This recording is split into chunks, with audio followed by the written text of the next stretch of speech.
Voici notre dernière incroyable expérience, la dynamo USB. Beaucoup de gens ont été séduits par l'idée de cette dynamo USB. On tourne et ça recharge ou alimente en direct un périphérique USB. Et nous, le défi, c'est d'en créer une le plus simplement possible.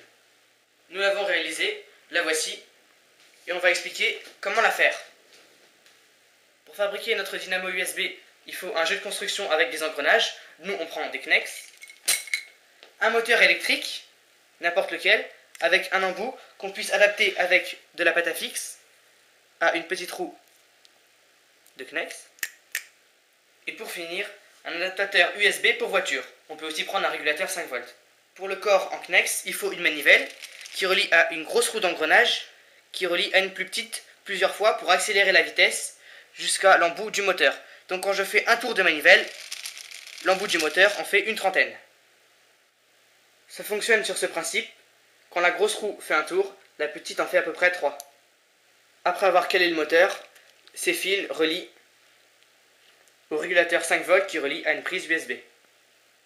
Grâce au régulateur, quelle que soit la vitesse où on tourne, il y aura toujours 5 volts dans la prise USB, et plus on tourne vite, plus bien sûr il y aura de milliampères. Un petit test, un MP4 qui va mettre le son dans l'amplificateur. L'amplificateur fonctionne d'origine par USB et on le branche dans notre dynamo USB. On tourne.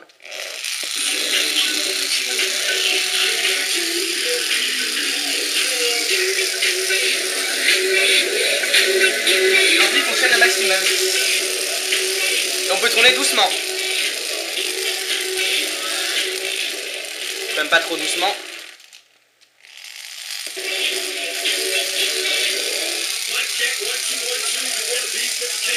On teste le MP4 qui est éteint. On relie tout simplement par USB dans la prise. C'est un peu comme un chargeur USB. On tourne. Il s'allume.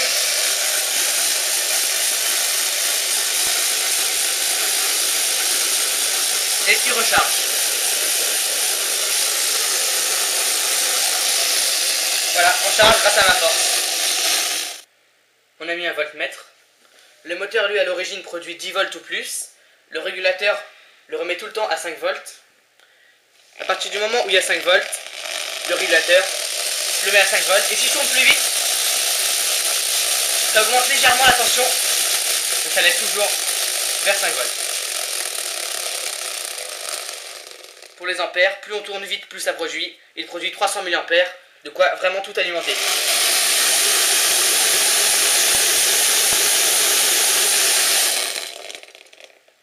J'imagine pas, mais tourner la dynamo, c'est vraiment très facile.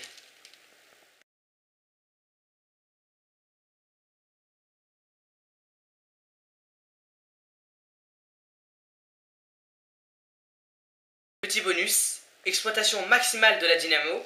Donc la dynamo, on tourne, elle charge un chargeur USB qui lui va charger un MP4 et en même temps alimenter en direct des amplis.